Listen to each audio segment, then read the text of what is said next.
Hace exactamente una semana, el juez penal de garantías Osmar Legal destapaba la olla. La pericia realizada al teléfono de Lalo Gómez arrojaba detalles de las conversaciones que el extinto diputado mantenía con el diputado Orlando Arévalo, jueces y fiscales, a quienes prometía protección y blanqueamiento en sus casos con la mediación del entonces presidente del Jurado de Enjuiciamiento de Magistrados y también diputado Arévalo. El juez Legal decidió comunicar todos los detalles de estas conversaciones al Ministerio Público para que la institución abra una investigación inicialmente contra Arévalo, las fiscalas Katia Uemura, Estela Maricano y la jueza Sadi López, para lo cual se conformó un equipo de fiscales. Pero estirando un poco más de la misma cuerda, pronto aparecieron más vinculaciones de Lalo y su poder detrás del poder. El perojuanino pedía favores no solo a miembros del jurado, como el presidente de la Corte César Diesel, el miembro Enrique Verne, sino también conversaba con una jueza de Amambay, Carmen Silva, quien le avisó de los allanamientos del operativo Pavo Real 2 y con quien negoció la liberación del presunto narco Waldemar Pereira, alias Cachorrao, además de haber dicho que iban a romper al director de la penitenciaría. En los chats se observaba una constante devolución de favores e impunidad con varios representantes de la justicia y hasta promesas del director de la Senat, Hugo Baptista, quien prometió a Lalo un fusil de alto calibre capaz de perforar blindados. En medio del escándalo, diputados presentaron un pedido de pérdida de investidura contra Orlando Arévalo, quien finalmente renunció a su curul.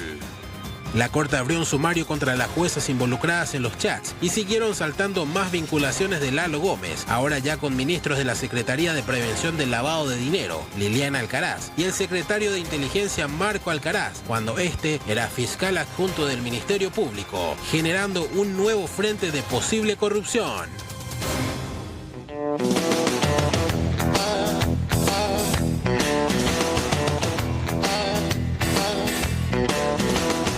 19:07, bienvenidos, bienvenidas a Puntos de Vista. Queríamos arrancar un poco con ese resumen de lo que fue esta semana. Hace exactamente una semana, el lunes pasado, se conocía esta denuncia, como decíamos, del juez Osmar Legal, y que ya destapaba absolutamente todo lo que hoy conocemos, esta cantidad impresionante de chats que se han filtrado, de conversaciones del diputado Lalo Gómez y que involucran a una serie de actores, no solamente del ámbito político, incluso representantes de la justicia, que deberían estar abocados en realidad a realizar investigaciones objetivas, a llegar a la verdad, a generar y por sobre todo llegar a obtener condenas importantes en el ámbito en sí de lo penal, entre tantos otros cabos sueltos que siguen quedando por allí dispersos. Queremos hablar todavía de este tema, hay muchísimo de qué analizar, después de que el fin de semana ya hemos tenido la salida también en este sentido del diputado, o ahora ya exdiputado Arévalo, de la Cámara de Diputados. Él presentaba su renuncia al cargo, a su curul, y finalmente se cerraba parte de esa historia en el ámbito político, pero muchos opinan tiene que continuar también en el ámbito investigativo en sí. Queremos saludar a nuestro invitado que hoy nos acompaña, el senador Rafael Filisola. ¿Cómo le va, senador? Gracias. ¿Qué tal? Muy buenas noches, al contrario, muchas gracias por la invitación. Bueno, viendo un poco desde el Senado todo esto que se viene generando y haciendo el análisis de esta imagen, creo que es un poco clave, ¿verdad? En el centro, el diputado fallecido, Lalo Gómez, y todas esas conexiones que hoy conocemos. Bueno, básicamente esto nos señala el grado de podredumbre que existe en nuestras instituciones. Acá tenemos Ministerio Público, Jurado de Enjuiciamiento, Corte Suprema de Justicia, Poder Ejecutivo. Y a mí lo que me preocupa es que como pareciera ser que para algunos con que se haya ido Arévalo, el tema está solucionado. Y Arévalo era un voto. Eso para empezar, no digo necesariamente con esto. Dentro del jurado. Dentro del jurado. Era un voto. O sea, Arévalo es la cara. No hay que caer en el error que cayeron algunos. Cuando González Dar, porque González Dar en el 2017 fue la cara. Sí. El caso era menos grave, menos grave en términos relativos, igual era gravísimo, ¿verdad? Pero estaba menos documentado, esto está en un expediente judicial. Pero de todas maneras, todas las miradas se orientaron únicamente a González Dar, a un funcionario del Consejo de la Magistratura o del jurado en ese momento. Y posteriormente, ¿qué? Y hoy, a una semana de estos hechos que tenemos, la renuncia de Arévalo, suspensiones Sí. 3 suspensiones ¿Sumarios? por parte de la Corte Suprema de Justicia, Sí, a 3 magistrados, que eso va a ir otra vez al jurado de juicio, al mismo jurado de enjuiciamiento de magistrados que integraba Arévalo. sí. Y que sin otros votos no iba a poder tomar las decisiones que tomó. Entonces, y en el Ministerio Público nada. Me preocupa que hace una semana estemos hablando del tema y que no haya habido avances más que la conformación de este equipo de fiscales. Pero mira, hoy se reunió el Consejo de Defensa Nacional, Sí. la máxima institución encargada de la seguridad del país. ¿Y quiénes están en ese consejo? En esa reunión, Marcos Alcaraz y Jalil Rachid. Jalil Rachid, otra persona ya vinculada con Gómez y cuya vinculación ya se conocía hace tiempo. Y recordemos que en la Senat hasta le ofrecían armas capaces de romper blindados. ¿Para qué quería romper blindados el extinto diputado Gómez? ¿Para qué quería derribar aviones el extinto diputado Gómez? ¿Y cómo le ofrecían a un civil armas de guerra desde la Senat? Pero además, tenemos toda esa familiaridad, tenemos que había parentela del diputado Gómez en la Senat, mientras él estaba vinculado a lavado, a hechos o sospechado por lo menos ahora ya no podemos hablar porque falleció, pero estaba sospechado por lo menos. Entonces, ¿cuál es la sensación que queda? Es que el propio oficialismo, el propio gobierno, el propio presidente de la República no está tomando esto en serio. Entonces, ¿a dónde vamos? Vamos a que se van a cortar 3, 4 cabezas, a lo mejor ni siquiera. La fiscal Agüemura, vinculada a hechos gravísimos. La fiscal Acano, también con pruebas suficientes para su destitución ya hace tiempo. El fiscal Lorenzo Lescano, que es el fiscal que mata el caso Smart, el caso contra Marcet, sí, con toda la documentación que tenía ya en la fiscalía, él decide archivar el caso. 2 informes del comando tripartito donde se describía toda la organización criminal de Marcet. Él archiva. Y después, por el escándalo que generó, eso se tuvo que reabrir con otro nombre que es a ultranza. Sí. Y redondeo con esto para situarnos nomás en la gravedad de los hechos.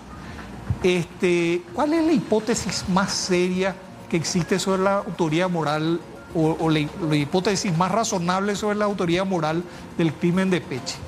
Él tenía su trabajo acá, tenía sus amenazas acá, tenía sus enemigos acá. Él estaba vinculado a ultranza de una manera indirecta, pero iba cobrando más protagonismo. Y hoy estamos viendo en estos chats cómo a la víbora hay que matarle en su nido por el doctor Arrey, a le vamos a quebrar. Entonces, no es solamente que se vaya el diputado, no es solamente eso, él es un peor. Él es la cara de un esquema mucho más grande que llega mucho más alto. O sea, ¿este esquema podría tener vinculación hasta incluso con la muerte de Pechi, usted dice, senador? No sabemos porque nunca investigaron. Ahora, desde el momento que no investigan, ya se genera duda sobre todo. Desde el momento que no sabemos, porque esa noche que lo mataron a Pechi, incautaron una serie de teléfonos celulares. Y nunca supimos el contenido. Nunca supimos el contenido y nunca supimos por qué no siguieron las investigaciones. Después fueron todas excusas, que acá no hay nada, que no se puede hacer, que todo está en Colombia. Colombia hizo su parte. ¿Y Paraguay? Claro. Bueno, queremos seguir hablando de esto y saludar también al doctor Oscar Paciello, que nos acompaña vía Zoom, él como exmiembro también del jurado de enjuiciamiento de magistrados. Doctor, ¿cómo le va? Gracias por atendernos. A ver si podemos habilitar ahí el micrófono un ratito. Vamos a coordinar ahí con el doctor. Ahí ya está. Fernanda, muy buenas tardes a ustedes. Un saludo muy especial a Rafael y a toda la audiencia. Bueno, a una semana decíamos, estábamos haciendo un balance y viendo un poco qué fue lo que pasó en estos 7 días de conocerse las conversaciones y seguimos conociendo día a día más intrincados, personas incluso ahora del Poder Ejecutivo, anteriormente de la Fiscalía, como Marco y Liliana Alcaraz. ¿Cuál es un poco la evaluación a prima facie que hace, doctor? Bueno, la evaluación es que esta crisis va en aumento y por encima de hasta dónde pueda llegar, yo creo que es momento en que la ciudadanía ejerza una presión auténtica, legítima, para reclamar el saneamiento del sistema de justicia, con herramientas que se cuentan hoy en día. Así que creo que el ejercicio de esta presión nos corresponde a todos, por encima de lo que puedan o no hacer las autoridades que deben de ejecutar las acciones correspondientes. No sé si me doy a entender, sí. Pero yo lo que quiero significar con esto es que el reclamo debe ser constante. Esto no puede terminar en uno pareí, en la jerga, como se dice en la jerga popular. Rafael estaba describiendo algunas situaciones que un incendio apaga otro incendio, lo de Peche apareció otra cosa, aparecieron otros hechos, y esto va pasando. Pero el sistema de justicia, ante estos elementos que tenemos hoy, se encuentra muy, muy deteriorado. Y no podemos arriesgar esto porque es la base de nuestra democracia. Una república, un sistema democrático de gobierno se sustenta sobre la confianza sobre el sistema de justicia, que es el que puede poner freno a las ambiciones de poder de los otros poderes del Estado.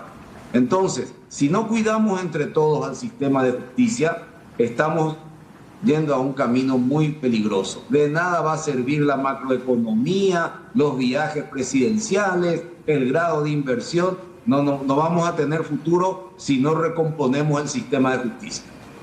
Ahora, sin querer satanizar a una institución tan importante dentro de todo este esquema que es el jurado de enjuiciamiento de magistrados, hay personas que se han encargado de usarla en todo momento como garrote político, como institución de apriete netamente, dejando de lado su verdadera función. De apriete y de impunidad. Y esto no es nuevo, esto viene de décadas. Los que estamos en esto hace rato sabemos cómo ha funcionado. Muchos hemos transitado dentro de ese marco, de ese espectro del jurado de enjuiciamiento. Y bueno, algunos hemos salido por la puerta y otros no. Pero yo creo que el rol ciudadano hoy es predominante para poder encaminar las cosas. Y en ese sentido creo que los medios de comunicación están cumpliendo con su parte, dando a publicidad todo lo que esto está teniendo.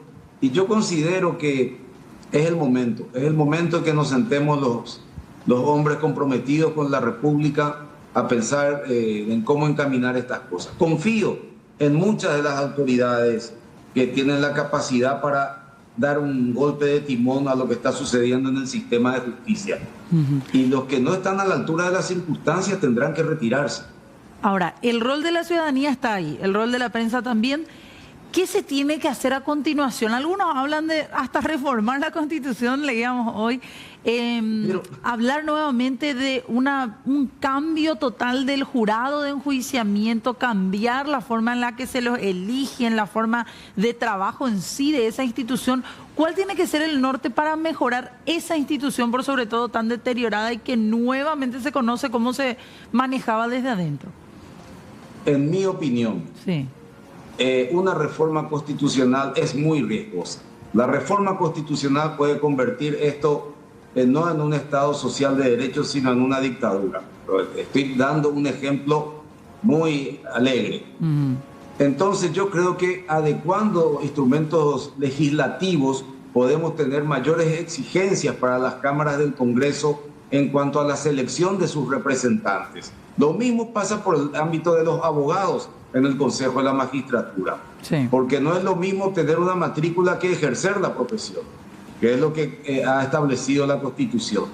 Entonces, creo que con instrumentos normativos que perfeccionen o que aumenten el grado de exigencia para acceder a estos cargos y en contrapartida, sanciones inmediatas de remoción ante la sospecha de algún mal ejercicio de las funciones, estaremos encaminando a una solución inmediata.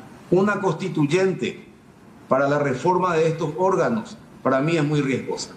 Y aquí, senador, ¿usted qué opina?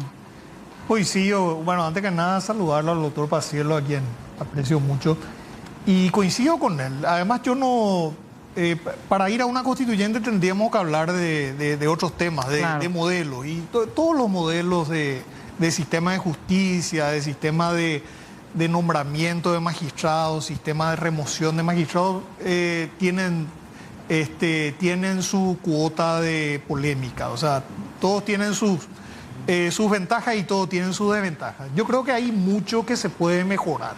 Por ejemplo, una cuestión que se debe hacer sí o sí es un buen régimen de carrera del magistrado judicial, tanto de fiscales, desde juez de paz, de ser posible desde antes inclusive, que haya una verdadera carrera, entonces que el Consejo de la Magistratura, vamos a decir, tenga mayores herramientas para evaluar los antecedentes de las personas. No digo con esto de cerrar las puertas a los abogados que vienen, vamos a decir, de la profesión, sí, o que vienen de la docencia, pero sí que haya una carrera judicial donde se acceda por un buen sistema de oposición de méritos, en fin, de exámenes, eso hay mucho escrito en la experiencia comparada y se puede revisar. Lo otro es que hay un delicado equilibrio, creo que el doctor Paciello lo planteó muy bien. El jurado se ha usado para la impunidad y ahora estamos viendo esto. Y estamos viendo la peor cara, porque son narcos o organizaciones criminales dándole instrucciones a un miembro del jurado, o inmiscuyéndose en cuestiones que son propias de la Fiscalía, accediendo a investigaciones fiscales, sí, en fin. Pero también se ha usado para perseguir a magistrados buenos. Entonces hay que encontrar ese equilibrio que permita que por un lado se persiga al magistrado que está haciendo mal su trabajo, pero por otro lado también el magistrado que está haciendo bien su trabajo, que hay muchos jueces, juezas, fiscales, honestos y honestas, que hacen bien su trabajo y muchas veces se ven amedrentados, se ven perseguidos, también no solamente por el jurado, por la política. En fin, eso es lo segundo. Y lo tercero, yo creo que se puede establecer un código o un reglamento que tenga rango de ley, de procedimientos, que sea mucho más estricto y que sea a lo mejor mucho más garantista, que permita mayor transparencia y que permita una mayor amplitud del derecho a la defensa. Y ahí creo que y un último punto, creo que la academia debe contribuir, creo que las organizaciones de abogados, el colegio de abogados, la prensa especializada en temas jurídicos debe contribuir también. Hay que hacer un seguimiento de los procesos. Y ahí uno se va a dar cuenta cuando un proceso es arbitrario y cuando un proceso realmente busca hacer justicia. O quizás está viciado por el camino. O está viciado, claro. Claro. Bueno, ahora, ¿y el rol de la Fiscalía? Vuelvo a esa pregunta que le hacía yo, senador. ¿Qué pasa con la Fiscalía? Que una semana quizás uno ya esperaría mayores resultados o por lo menos algún pedido, algún avance dentro de todo esto que se conocía. Y está pasando lo mismo que cuando saltan estas comunicaciones entre el abogado denunciante del expresidente Mario Abdo Benítez y otros funcionarios de su gabinete más. Finalmente la Fiscalía se tomó tanto tiempo, los teléfonos nunca fueron requisados, nunca fueron periciados. A ver, si a cualquiera de nosotros nos encuentran algún tipo de indicio de que estamos en alguna actividad ilícita, ¿qué es lo primero que van a hacer? Van a llenar nuestras casas, claro, nuestras oficinas, van a llevar nuestros teléfonos, nuestras computadoras, nuestros equipos informáticos en general, todo lo que... y van a... y otros elementos de prueba, pero por lo menos los teléfonos y los equipos informáticos van a requisar y van a proceder a hacer el peritaje. Se está perdiendo tiempo. Pero claro, se conformó el equipo. Yo creo que ahora todos esos teléfonos deben estar destruidos. Esos teléfonos deben estar a cero. Quedarán las fotos a lo mejor. Claro. Doctor, ¿y usted qué opina como abogado, como conocedor en este caso de los ámbitos en sí? ¿Qué opino de la actuación fiscal? Sí. Bueno, hoy lo escuché al doctor Emiliano Rolón en un programa radial y estaba señalando que ha conformado un equipo que está tomando medidas y que no puede aún evidenciar todo lo que ya tiene conocimiento por razones de prudencia y de estabilidad entendí yo así al menos del propio Ministerio Público. Ha separado a algunos agentes y bueno, por encima de que esto pueda ser correcto y respeto mucho la intención del doctor Fernández, yo considero que debemos de tener mayor comunicación, mayor transparencia en todo esto, y lo que señaló Rafael recién, de que se tomen ya las medidas de prueba necesarias, como ser el peritaje o la incautación de los teléfonos de todas estas personas, y evidenciar esto que se está trabajando, porque la ciudadanía es la que tiene que ganar confianza nuevamente. Claro. Y que se esté trabajando en forma que este trabajo sea público, transparente, y ahí empezaremos a transitar por un buen camino. Se está perdiendo. Creo que la Fiscalía tiene que dar esa respuesta inmediata. Quizás lo estén encaminando en ese sentido, pero tienen que salir al aire de esta forma. Es mi punto de vista. De igual manera, él también decía, hay una cuestión nuevamente de falta de presupuesto, o sea, él alude nuevamente a ese tipo de cuestiones. Sí, ese es un juego perverso del poder político, y Rafael puede ser testigo de todo esto. Cuando el Ministerio Público presenta su presupuesto, tiene que ir a negociar con actores que están en las comisiones de presupuesto, y ahí empieza una serie de tiras y aflojes que, desde mi punto de vista, y lo he dicho muchas veces, es la manera en que el poder político somete al Ministerio Público, por la vía presupuestaria. Porque a la par de restringirle recursos, le da a algunos y le exige contrataciones, algunas cuestiones que todos conocemos. Entonces, ese manejo del presupuesto por parte de algunos actores políticos es lo que también compromete al Ministerio Público. Pero la falta de recursos nunca puede ser la excusa. Si el resultado final evidencia de que porque no teníamos los equipos o la tecnología necesaria para dilucidar por completo un asunto, al menos el intento tiene que estar expuesto a la ciudadanía. Eso es lo fundamental. Claro. Doctor, hoy nuevamente escuchábamos a un Emiliano Rolón cuestionar, y decía él, el doctor Osmar Legal como juez se inmiscuyó en la investigación.